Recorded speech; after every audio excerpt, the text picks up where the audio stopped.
Salut les aventuriers, aujourd'hui nous quittons Krabi pour nous rendre sur l'île de Koh Lanta. Donc on va commencer la journée à 10 h, on va prendre le minibus que voilà. Ensuite je vais m'installer dans mon dortoir avec mon lit juste là. Et on a ici à mon plus grand plaisir une cuisine, enfin une cuisine, je vous la montre tout de suite. Le micro-ondes qui met bien pour faire nos œufs le matin et le petit frigo pour garder tout ça au frais. Bon allez, fini de jouer, on se retrouve. Pas mal de nouveau dortoir avec la nouvelle cuisine en plus, c'est vraiment... on va aussi prendre la moto pour aller à la plage de Koh Lanta. Regardez comme c'est beau. Même pas mouillé. Bon, ça c'est tout pour l'après-midi. Et ce soir, je vais sans doute aller...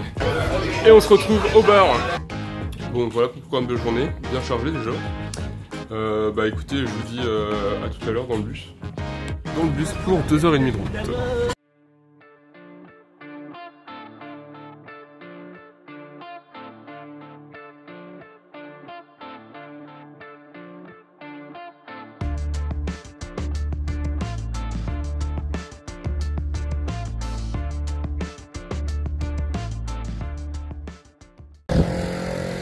Et voilà l'hôtel dans lequel je vais dormir pendant 3 jours, 2 ou 3 jours, je sais pas, on va voir.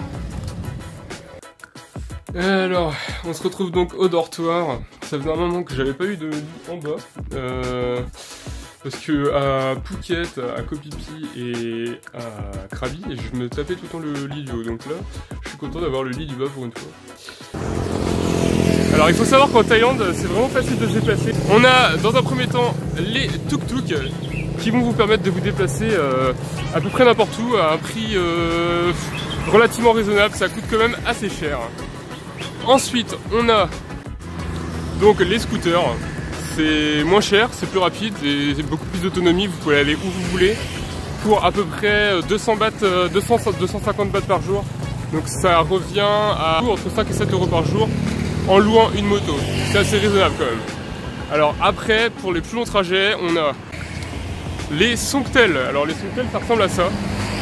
C'est vraiment le moyen de transport le plus utilisé en Thaïlande, surtout par les Thaïs, qui eux utilisent ça quasiment tous les jours. Surtout pour les élèves par exemple, ils doivent aller de chez eux jusqu'à leur lycée, parce qu'en général c'est pas tout près. Ils utilisent des Songtel, donc c'est un petit peu le même principe que des bus en France, que les bus scolaires en France. Après, il y a aussi, comme vous pouvez voir derrière moi, des sortes de taxis, moto-taxis. Ils utilisent ça principalement pour les touristes, hein, vous verrez ça que dans les zones touristiques en Thaïlande. Ça coûte quand même assez cher, c'est un peu comme les tuk-tuk. Et bah moi je les prends pas, je préfère marcher, ça vaut plus le coup de marcher, parce que c'est quand même plutôt cher.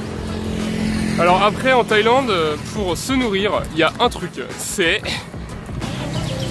le 7-Eleven. C'est là que vous allez trouver la plupart de tous vos produits en fait. C'est un peu comme un Carrefour en France. Je vous montre vite fait l'intérieur. Voilà, donc on a les confiseries, les gâteaux apéro. Là, c'est ce que je mange en général le soir. Et là, c'est les gâteaux apéro, voilà. Ah, et petite précision, si vous espérez trouver des fruits et des légumes au 7-Eleven, bah vous vous plantez royalement en fait. Pour ça, il faudra aller dans les marchés ou chez des locaux.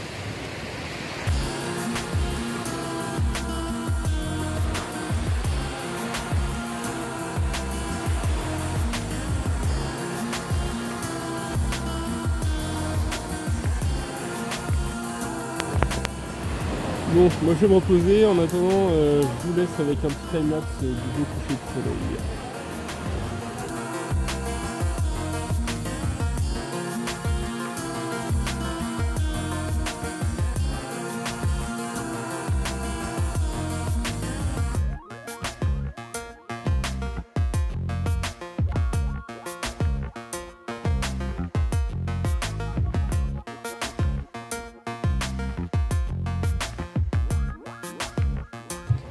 Joli coucher de soleil, n'est-ce pas? Bon, cette plage est vraiment magique.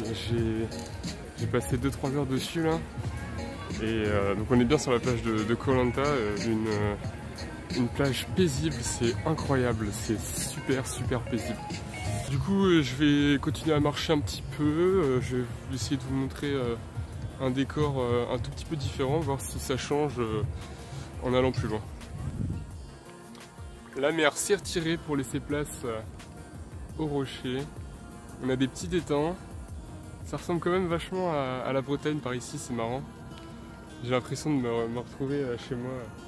Le soleil est toujours omniprésent au fond, c'est vachement beau, c'est super beau. Bon allez, on continue.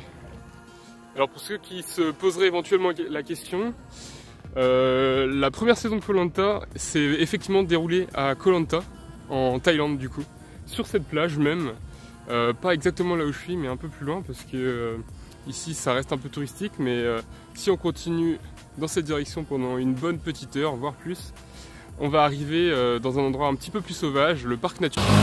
Ah et j'oubliais, le 7-Eleven est ouvert 24h sur 24, 7 jours sur 7, jours fériés, jours pas fériés, donc c'est bien pratique. Bon, dîner pas intéressant, passons plutôt au bar.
Ceci conclut donc notre journée, la première journée à Koh Lanta. Donc n'hésitez pas à lâcher un pouce en l'air si vous avez aimé cette vidéo et à vous abonner pour ne louper aucun épisode. Sur ce, bonne journée à tous, je vous dis à demain.